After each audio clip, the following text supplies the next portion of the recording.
Back to the class. कल हमने start किए थे टेलर के साइंटिफिक मैनेजमेंट के प्रिंसिपल्स।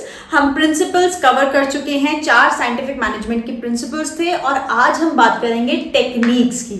कि टेलर ने ये तो बता दिया कि भाई हमें साइंटिफिक मैनेजमेंट करनी चाहिए है, लेकिन कैसे करनी है, टेक्निक्स क्या है। तो इसके लिए हमारे पास कुछ इंपॉर्टेंट पॉइंट्स हैं। इसमें सबसे पहला और सबसे इंपॉर्टेंट पॉइंट है फंक्शनल फोरमैनशिप। राइट, अब पहले बात कर लेते हैं कि इसका मतलब क्या है। ठीक है, फोरमैन जो होता है बेटा, वो इंसान होता है जो मैनेजमेंट में सबसे नीचे आता है और वर्किंग क्लास में सबसे ऊपर आता है। मतलब ये वो मैनेजमेंट का लेवल होता है जो वर्कर्स के साथ डायरेक्ट कांटेक्ट में होते हैं, वर्कर्स को दिन भर काम करते हुए देखते हैं, उन्हें डायरेक्शंस देते हैं, वर्कर्स से इनपुट लेते हैं। सो साइंटिफिक मैनेजमेंट जो कि ग्राउंड लेवल पे की गई थी, मैंने कल भी आपको बताया था कि टेलर ने जो अपनी साइंटिफिक मैनेजमेंट की थ्योरी दी वो बिल्कुल ग्रास रूट पे जाकर दी।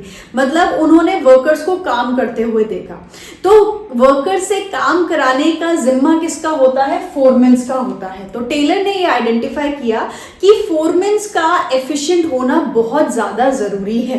राइट, उन्होंने कहा कि सबसे इंपॉर्टेंट जो लेवल ऑफ मैनेजमेंट है मेरे लिए वो है फोरमैन, क्योंकि वो एक ऐसा शख्स है जो वर्कर्स से डायरेक्ट कांटेक्ट में है और उनसे काम करवाएगा। और वर्कर्स की एफिशिएंसी किस पे डिपेंडेंट होगी कि हमारा फोरमैन कितना एफिशिएंट है। ठीक है, तो उन्होंने कहा कि एक फोरमैन में कुछ क्वालिटीज होनी चाहिए है, जैसे कि एक फोरमैन इंटेलिजेंट होना चाहिए है, उसके पास कुछ एजुकेशन होनी चाहिए, उसके पास कुछ टैक्टिक्स होने चाहिए, तरीके होते हैं, ग्रिट होनी चाहिए, जजमेंट होनी चाहिए, मतलब अपना सेंस ऑफ जजमेंट होना चाहिए, कुछ स्पेशल नॉलेज होनी चाहिए अपने काम से लेकर, मैनुअल डेक्सटेरिटी होनी चाहिए, energy, honesty and good health. ये तो ऑब्वियस ही बात है, right, to deal with the workers. ठीक है, तो उन्होंने कहा कि एक फोरमैन में ये सारी क्वालिटीज होनी चाहिए। ठीक है, अब उन्होंने ये भी कहा कि भाई एक इंसान में ये सारी क्वालिटीज होना पॉसिबल नहीं है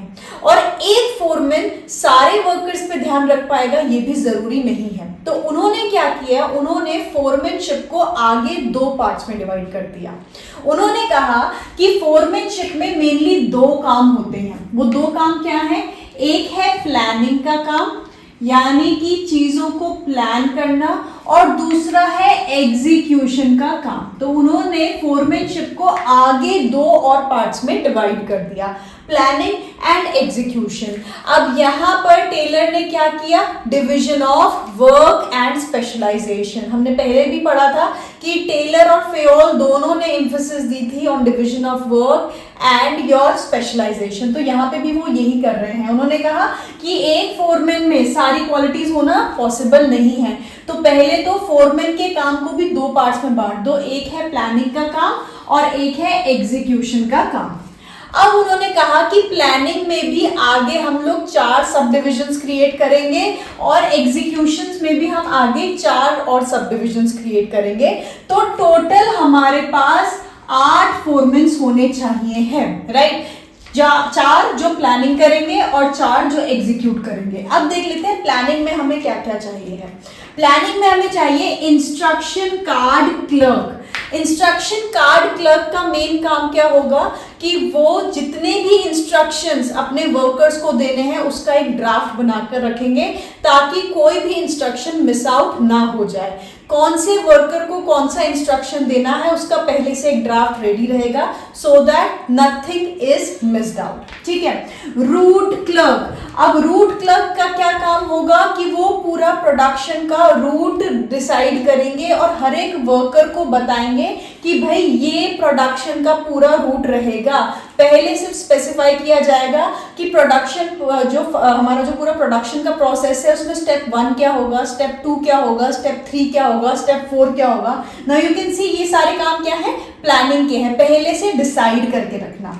उसके बाद है time and cost clerk. Time and cost clerk का काम होगा टाइम शीट बनाना और कॉस्ट शीट बनाना। मतलब हर एक काम को करने के लिए कितना एस्टिमेटेड टाइम चाहिए होगा वो स्पेसिफाई करना, हर एक टास्क के लिए कितनी कॉस्ट लगेगी वो स्पेसिफाई करना, ताकि हम लास्ट में ये बता सकें कि भाई इस काम का एस्टिमेटेड टाइम इतना है और इस काम का एस्टिमेटेड कॉस्ट इतनी है। तो यहाँ पे हम क्या कर रहे हैं, प्लानिंग कर रहे हैं। और फोर्थ है डिसिप्लिनरियन, यानी कि ही विल इंश्योर कि डिसिप्लिन मेंटेन रहे इस पूरे काम में, राइट। तो प्लानिंग में हमें 4 लोग चाहिए हैं और उन चारों का काम ये होगा, राइट। उसके बाद आ जाते हैं एग्जीक्यूशन पर। एग्जीक्यूशन जो करेगा बेटा उसे बोला जाएगा प्रोडक्शन इंचार्ज, क्योंकि वो क्या कर रहे हैं, प्रोडक्शन का ध्यान रख रहे हैं। तो वो क्या है, प्रोडक्शन इंचार्ज। ये क्या है, प्लानिंग इंचार्ज। अब प्रोडक्शन इंचार्ज में भी हमें 4 लोग चाहिए हैं। पहला है स्पीड बॉस, जो इंश्योर करेगा कि काम सही तरीके से हो और सही टाइम पर हो, एक गिवन टाइम पीरियड में सही काम हो, ये इंश्योर करना किसका काम है, स्पीड बॉस का। उसके बाद है हमारे पास गैंग बॉस। गैंग बॉस का ये काम होगा बेटा कि उन्हें ये पता रखना है, उन्हें ये इंश्योर करना है कि वर्कर्स को जितने भी टूल्स या मशीन्स आगे इस्तेमाल करनी है वो रेडी टू ऑपरेट हो। मतलब उन्हें पहले से पता होना चाहिए कि नेक्स्ट प्रोसीजर में कौन से टूल्स की जरूरत है, कौन सी मशीन्स की जरूरत है, वो वर्किंग कंडीशन में है कि नहीं है, वो ठीक है कि नहीं। ये काम किसका है, गैंग बॉस। उन्हें प्रिपेयर करके रखना, ठीक है। अब प्रिपेयर करके रखना गैंग बॉस का काम है, लेकिन अगर वो मशीन और टूल सही नहीं होंगे तो उन्हें ठीक कराना, उनकी मेंटेनेंस पे ध्यान देना, ये किसका काम है, ये है रिपेयर बॉस का काम, राइट। तो अवेलेबल रहे ये काम किसका है, गैंग बॉस का। और अगर वो सही नहीं है तो गैंग बॉस का काम किसको ट्रांसफर हो जाएगा, रिपेयर बॉस को। दे विल इंश्योर कि मशीन्स और टूल्स जितने भी इस्तेमाल किए जाने वाले हैं प्रोडक्शन में वो सही कंडीशन में रहें। उसके बाद है इंस्पेक्टर। इंस्पेक्टर इंश्योर करेंगे कि जो प्रोडक्शन प्रोसेस है वो अच्छे से चल रहा है, स्मूथली चल रहा है और जो प्रोडक्ट बन के आ रहा है वो स्टैंडर्ड्स के हिसाब से है, राइट। तो इसे बोलते हैं बेटा, इसे हम लोग बोलते हैं foremanship. This is called foremanship. Foremanship का मतलब क्या है, हम लोग ground level, grass root level पे जाके काम कर रहे हैं। और ये फंक्शनल क्यों है, क्योंकि we are talking about the actual place where the work will be done. तो बेटा जो इन्होंने प्लानिंग एग्जीक्यूशन में से बांटा, इसे बोला जाता है फंक्शनल फोरमैनशिप। तो टोटल कितने फोरमैन्स की जरूरत होगी, 8 की। 8 की क्यों, क्योंकि टेलर ने आइडेंटिफाई किए थे अलग अलग स्किल्स। ये स्किल्स एक इंसान में होना पॉसिबल नहीं है, इसीलिए उन्होंने काम को बांटा प्लानिंग और प्रोडक्शन इंचार्ज में, और आगे इस काम को और 4 सब कैटेगरीज में बांट दिया। So this was division of work and specialisation, कि जो जिस काम में अच्छा है उसे उस काम के लिए सिलेक्ट करिए और उससे वो ही काम करवाइए, राइट। नेक्स्ट 4 टेक्निक्स हैं, वो इंटर रिलेटेड है, इसलिए मैंने उन्हें साथ में लिखा है। सबसे पहला है मेथड स्टडी। मेथड स्टडी जैसे मैंने कल की क्लास में आपको समझाया था कि हमें क्या करना है, पूरे काम को छोटे छोटे हिस्सों में बांट देना है, यानी कि डिवीजन ऑफ वर्क। उसके बाद हर एक हिस्से को करने का एक बेस्ट तरीका ढूंढना है। उसके बाद उन सारे तरीकों को मिलाकर एक स्टैंडर्ड प्रोसीजर बना देना है। अब उस स्टैंडर्ड प्रोसीजर को अगर आप फॉलो करेंगे तो क्या होगा, पहली चीज टाइम कम से कम इस्तेमाल होगा, यानी कि रिसोर्सेज की बचत होगी। मोशंस जो है, नंबर ऑफ मोशंस वो क्या हो जाएंगे, कम से कम हो जाएंगे। और टाइम और मोशन कम होने की वजह से जो हमारे वर्कर्स हैं उनको थकान कम होगी, राइट। अब जब हम बात करते हैं बेटा मेथड स्टडी की, मेथड स्टडी में जो मैं कह रही हूँ कि हर एक काम को करने का बेस्ट तरीका ढूंढना है। So this starts from raw material, कहाँ से आएगा, किस तरीके से आएगा, टू द फाइनल प्रोडक्ट, किस तरीके से बाहर जाएगा, और हम लोग कस्टमर्स को सर्विसेज कैसे प्रोवाइड करेंगे। मतलब रॉ मटेरियल आने से लेकर सेल्स तक जितने भी प्रोडक्शन में प्रोसेसेस इन्वॉल्व होंगे सबको हमें क्या करना है, स्टैंडर्डाइज करना है, सबका एक बेस्ट मेथड फाइंड आउट करना है। ये वाला मेथड बेटा ऑटोमोबाइल इंडस्ट्री में बहुत इस्तेमाल होता है, जिसे हम लोग असेंबली लाइन भी बोलते हैं, राइट। और इसमें हम लोग ऑपरेशंस रिसर्च का बहुत इस्तेमाल करते हैं। ऑपरेशंस रिसर्च वर्ल्ड वॉर 2 के आसपास हमारे पास आया था।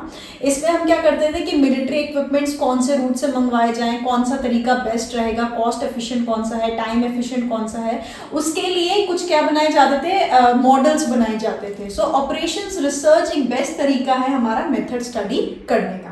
So this is your method study. अब आ जाते हैं मोशन स्टडी पर।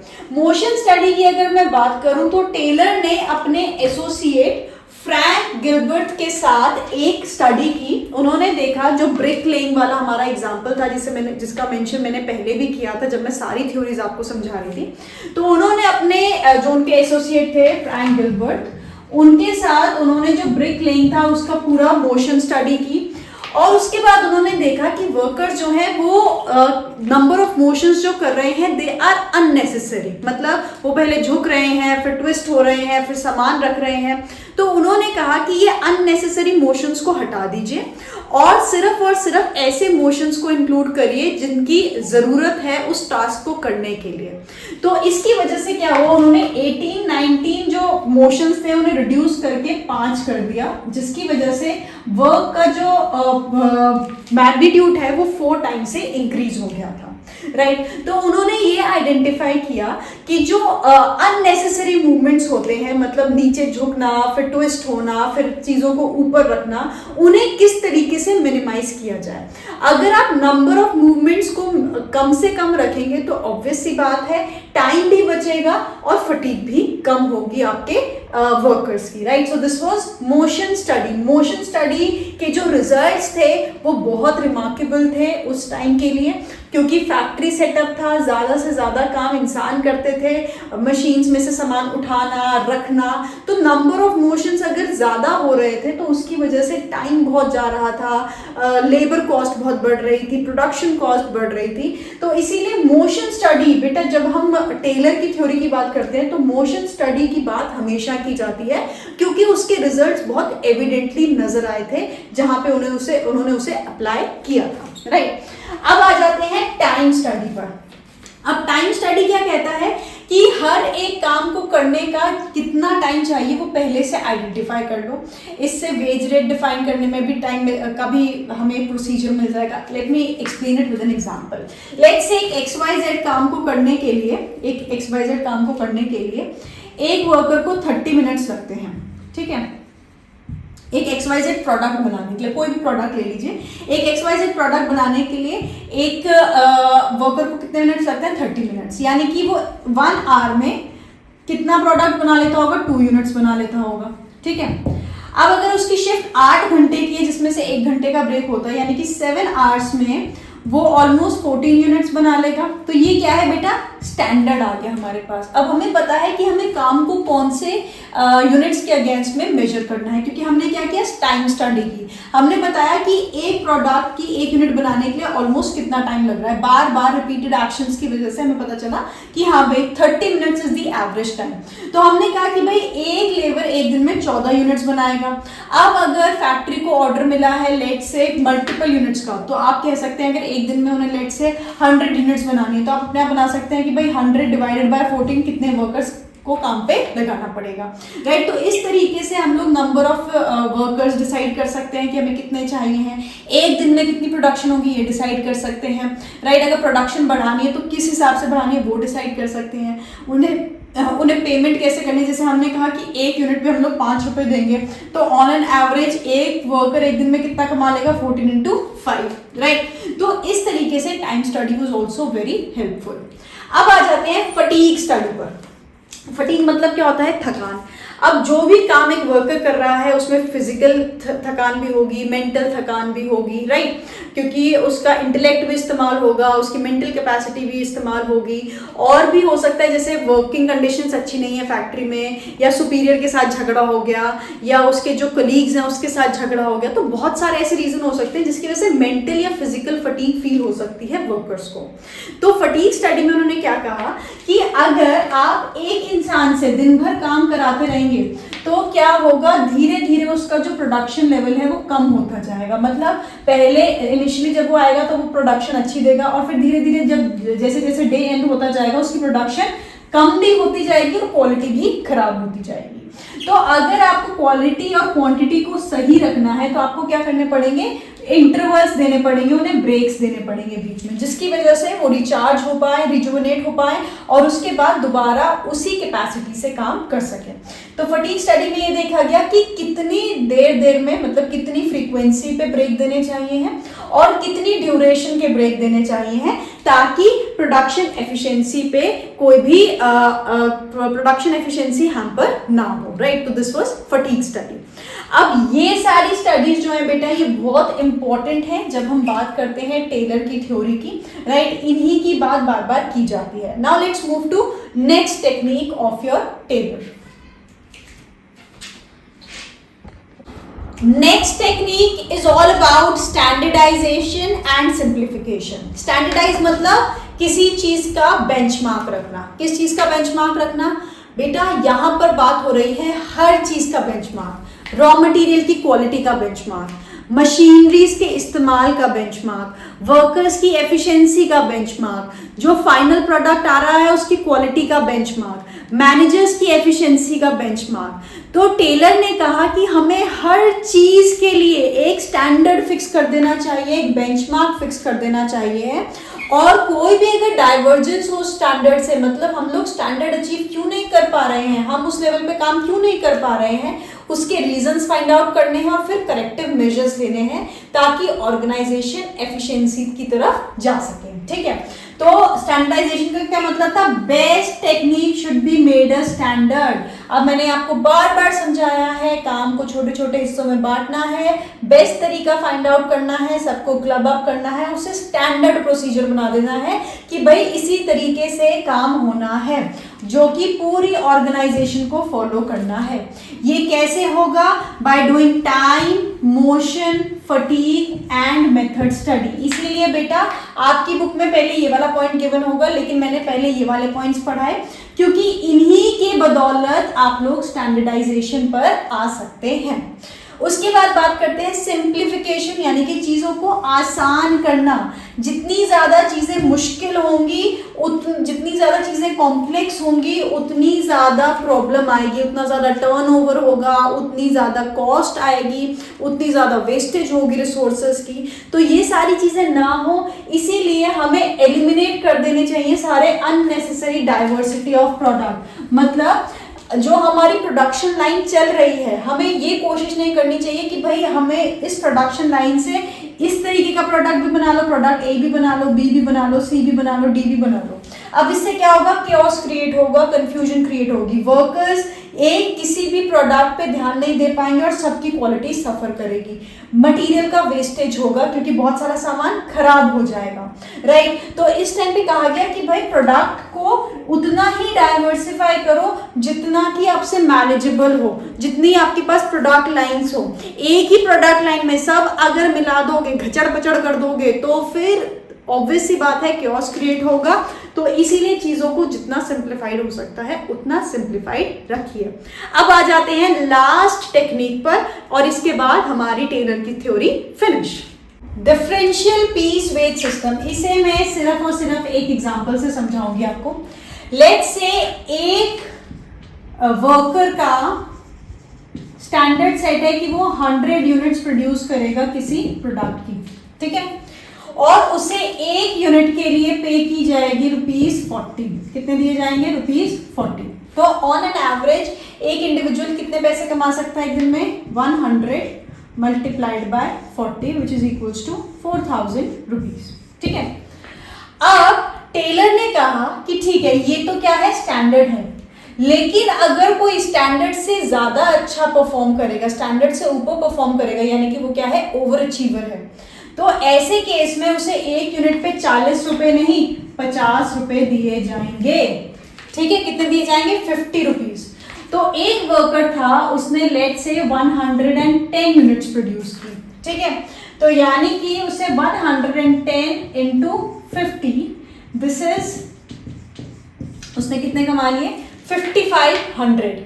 10 यूनिट्स एक्स्ट्रा प्रोड्यूस करने की वजह से उसे 1500 रुपए एक्स्ट्रा कमाने का मौका मिला फ्रॉम अ नॉर्मल वर्कर। तो क्या वो मोटिवेट होगा अपने स्टैंडर्ड जो उसको गिवन है उससे ऊपर परफॉर्म करने के लिए? बिल्कुल। तो बेटा टेलर का ये कहना था कि अगर आप ओवर अचीवर्स को, ऐसे लोग, ऐसे वर्कर्स जो ज्यादा काम करते हैं, जो ज्यादा इनपुट देते हैं, अगर आप उन्हें ऐसे इनिशिएटिव्स दोगे, उन्हें अगर पर पीस के हिसाब से डिफरेंशियल पीस वेट सिस्टम, अब उन्होंने क्या कहा कि 100 यूनिट्स तक प्रोड्यूस करने के लिए एक यूनिट की प्राइस कितनी है, एक यूनिट की वो कितना है, वेज कितनी है 40, लेकिन अगर आप 100 यूनिट से ऊपर प्रोड्यूस करते हो तो कितना हो गया 50। तो यहाँ पे हमने क्या किया, डिफरेंशिएट कर दिया कि हर एक पीस पर कितना वेज मिलेगा। 100 यूनिट्स तक इट वाज 40, लेकिन 100 से ऊपर इट वाज 50। तो लोग क्या करेंगे, स्टैंडर्ड से ऊपर परफॉर्म करेंगे, वो कोशिश करेंगे अपना बेस्ट देने की, और वो लोग जो अंडर परफॉर्मर्स होंगे वो मोटिवेट होंगे कि एटलीस्ट स्टैंडर्ड तक तो पहुंचे और उससे ऊपर तो जा सके, ताकि वो भी एक्स्ट्रा पैसे कमा सके। तो टेलर ने कहा कि मैनेजमेंट अगर अपने प्रॉफिट्स शेयर करने लगेगी लेबर्स के साथ इन सारी टेक्निक से, तो लेबर्स को इनिशिएटिव लेने का मौका मिलेगा that they should perform better. तभी बेटा टेलर ने बात की थी मेंटल रेवोल्यूशन की। उन्होंने कहा था कि मैनेजर और जो वर्कर्स हैं उन्हें एक साथ तालमेल में काम करना है, उन्हें compete नहीं करना है, उन्हें कोऑपरेट करना है एक दूसरे के साथ। और ये तभी हो सकता है जब मैनेजर्स ये रियलाइज करेंगे कि वर्कर्स जरूरी हैं, और वर्कर्स ये रियलाइज करेंगे कि मैनेजर्स जरूरी हैं, और इसी तरीके से ऑर्गेनाइजेशन का भी बेनिफिट होगा, जो वर्कर्स हैं उनका भी बेनिफिट होगा, और मैनेजर्स का भी बेनिफिट होगा, राइट। तो इस तरीके से हमने चैप्टर नंबर 2 बहुत अच्छे से कंप्लीट कर लिया है। हमने दोनों थ्योरीज अच्छे से पढ़ी, मैंने शॉर्ट में आपको सारी थ्योरीज समझा दी थी, neo classical, classical, modern theories, right. तो अगर कोई भी क्वेश्चन है इस चैप्टर से रिलेटेड, मेक श्योर आप आज के कमेंट सेक्शन में बता दें, क्योंकि नेक्स्ट क्लास से we are going to talk about chapter number 3, right. So I hope आपको चैप्टर नंबर 2 अच्छे से समझ में आया होगा। अगर आप नए आए हैं, आपने पहली बार मेरी वीडियो देखी है, पसंद आई है, तो प्लीज कमेंट करिए, शेयर करिए अपने दोस्तों के साथ, एंड ऑफ कोर्स सब्सक्राइब कर दीजिए so that you know whenever there is a new video. Thank you so much, until next time.